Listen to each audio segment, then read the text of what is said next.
Good morning students, welcome to E learning classes. आज हम part 5 का आगे का अभ्यास करेंगे। तो चलो स्टार्ट करते हैं। अब हम इस पार्ट का अभ्यास करेंगे।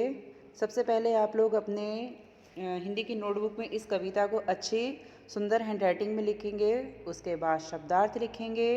शब्दार्थ के बाद अब हम अभ्यास करते हैं। प्रश्न नंबर 2, निम्नलिखित प्रश्नों के उत्तर दीजिए। पहला प्रश्न है, आप क्या क्या कर सकते हैं? तो इसका उत्तर है, मैं नदी में तैर सकता हूँ, कुएं से पानी भर सकता हूँ, साइकिल चला सकता हूँ, पतंग उड़ा सकता हूँ, क्रिकेट में अच्छी बल्लेबाजी और गेंदबाजी कर सकता हूँ। इस तरह से मैं बहुत से काम कर सकती हूँ। ठीक है। दूसरा प्रश्न है, विविध क्षेत्रों में मनुष्य ने क्या क्या प्रगति की है? इसका उत्तर है, रासायनिक खाद और ट्रैक्टर बनाकर मनुष्य ने कृषि क्षेत्र में अनाज का उत्पादन बढ़ाया है। विद्युत शक्ति से चलने वाली मशीनों द्वारा उसने औद्योगिक क्षेत्र में कपड़ा, प्लास्टिक, रबर आदि से तरह तरह के उत्पादन किए हैं। भवन निर्माण के क्षेत्र में उसने अनोखी सफलता प्राप्त की है। मोटर, बस, रेलगाड़ी, दोपहिया विमान आदि के निर्माण से यात्रा बहुत सुगम हो गई है। टेलीफोन, मोबाइल, ईमेल आदि के द्वारा संचार व्यवस्था में क्रांतिकारी बदलाव आया है। कंप्यूटर के आविष्कार ने हर एक क्षेत्र में अपनी उपयोगिता साबित कर दी है। चिकित्सा क्षेत्र में तरह तरह की दवाइयाँ और इलाज के नए साधन खोजे गए हैं। इस तरह विविध क्षेत्रों में मनुष्य ने अद्भुत प्रगति की है। ठीक है। अब अगला प्रश्न है, प्रश्न नंबर 3, अन्य जीवों से मनुष्य महान कैसे है? मतलब और जीवों से मनुष्य कैसे अलग है वो बताना है। मनुष्य के पास अन्य जीवों की अपेक्षा सोचने समझने की विशेष बुद्धि है। इसी बुद्धि के द्वारा उसने अनोखे आविष्कार किए हैं। मनुष्य को वाणी का वरदान मिला है। उसके पास भाषा की शक्ति है। इसके बल पर उसने सभ्यता और संस्कृति का विकास किया है। इस प्रकार मनुष्य अन्य जीवों की अपेक्षा महान है। ठीक है। अब अगला प्रश्न है, प्रश्न नंबर 4, काव्य में उल्लिखित प्रकृति के तत्व बताइए और उनके समानार्थी शब्द दीजिए। ठीक है। तो इसका उत्तर है, काव्य में उल्लिखित प्रकृति के तत्व, धरती, धरती का समानार्थी शब्द होगा भूमि, पृथ्वी। दूसरा है पर्वत, पर्वत का समानार्थी शब्द पहाड़। तीसरा है नदी, नदी को और हम सरिता भी कह सकते हैं। चौथा शब्द है माटी, इसका समानार्थी शब्द है मिट्टी। पांचवा शब्द है अंबर, अंबर का समानार्थी शब्द आकाश।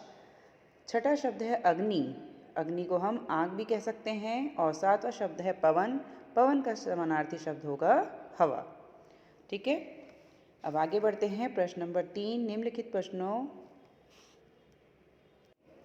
निम्नलिखित शब्दों का शुद्ध उच्चारण कीजिए और शब्दकोश में उसका अर्थ ढूंढकर बताइए। आपको कुछ शब्द दिए हैं, इसका अर्थ भी बताना है और अच्छे से इसको पढ़ना भी है। तो पहला शब्द है हष्ट पुष्ट, इसका मतलब होता है तगड़ा या हट्टा कट्टा। दूसरा है संवाद यानी बातचीत, जो हम आपस में एक दूसरे से करते हैं। तीसरा शब्द है शीघ्र मीन्स जल्दी। चौथा शब्द है जौहर यानी पराक्रम, युद्ध में शत्रु की विजय निश्चित हो जाने पर राजपूत स्त्रियों का अग्निकुंड में जल भरना। ठीक है। आगे है पांचवा शब्द है अजनबी यानी अपरिचित, जिसको हम नहीं जानते हैं। छठा शब्द है वेदांत यानी ब्रह्म विद्या। सातवां शब्द है मुकद्दर यानी भाग्य। आठवां शब्द है शागिर्द, इसका मतलब होता है शिष्य। नौवां शब्द है वृत्ति यानी मनोदशा, मन का झुकाव। 10वां शब्द है स्पष्ट यानी साफ साफ। ठीक है। आगे चलते हैं। आगे प्रश्न नंबर 4, निम्नलिखित काव्य पंक्तियों का भावार्थ बताइए। तो ये मैंने आपको कविता में समझाया भी था और मैं इसका आंसर आपको पीडीएफ में भेज दूंगी। ठीक है। अगले पेज पर हम आते हैं। प्रश्न नंबर 1, ये स्वाध्याय है। स्वाध्याय का प्रश्न नंबर 1, निम्नलिखित प्रश्नों के उत्तर दीजिए। पहला प्रश्न है, मनुष्य क्या क्या कर सकता है? तो इसमें आपको बताना है कि मनुष्य क्या क्या कर सकता है। पहाड़ों को तोड़ सकता है, नदियों के बहाव को मोड़ सकता है, मिट्टी से अमृत निकाल सकता है, धरती और आकाश को एक कर सकता है। इस तरह से मनुष्य असंभव लगने वाले सभी काम कर सकता है। ठीक है। दूसरा प्रश्न है, मनुष्य युग का आह्वान कैसे कर सकता है? तो इसका उत्तर है, मनुष्य की वाणी में बड़ी शक्ति है। वाणी के बल पर वह लोगों को प्रभावित कर सकता है। वह लोगों के विचार बदल सकता है। इस प्रकार अपनी वाणी के प्रभाव से मनुष्य युग का आह्वान कर सकता है। तीसरा प्रश्न है, मनुष्य यदि हिम्मत से काम ले तो क्या हो सकता है?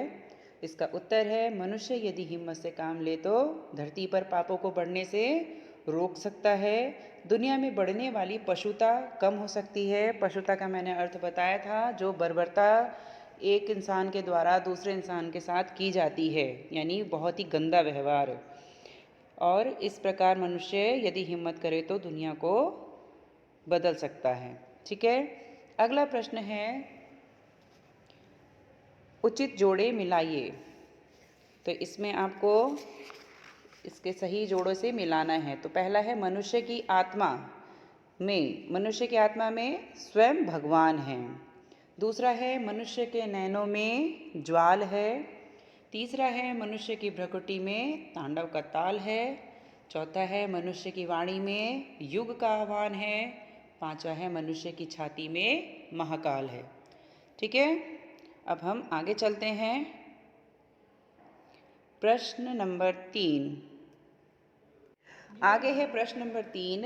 निम्नलिखित प्रश्नों के सही विकल्प के सामने सही का चिन्ह कीजिए। पहला प्रश्न है, मनुष्य चाहे तो काल को थाम ले। ठीक है, थाम ले, रोक ले, जान ले, उसका उत्तर है थाम ले।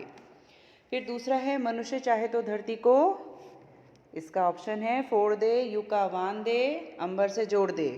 तो होगा इसका आंसर, मनुष्य चाहे तो धरती को अंबर से जोड़ दे। ठीक है।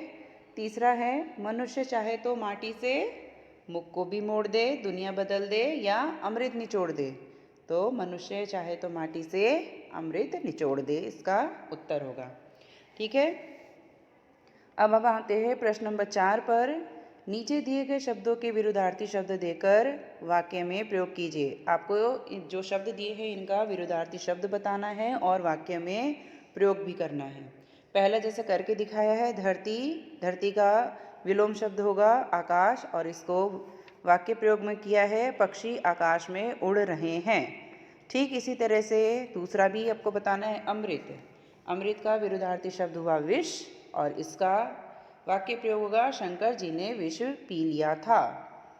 दूसरा है वरदान का विलोम शब्द होता है अभिशाप, और इसका वाक्य प्रयोग होगा, दहेज प्रथा एक सामाजिक अभिशाप है।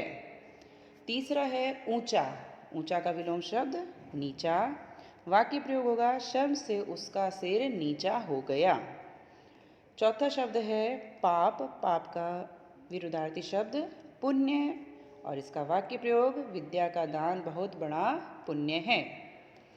पांचवा शब्द है जीवन मृत्यु, तो इसका वाक्य है, वीर पुरुष मृत्यु से नहीं डरते। ठीक है।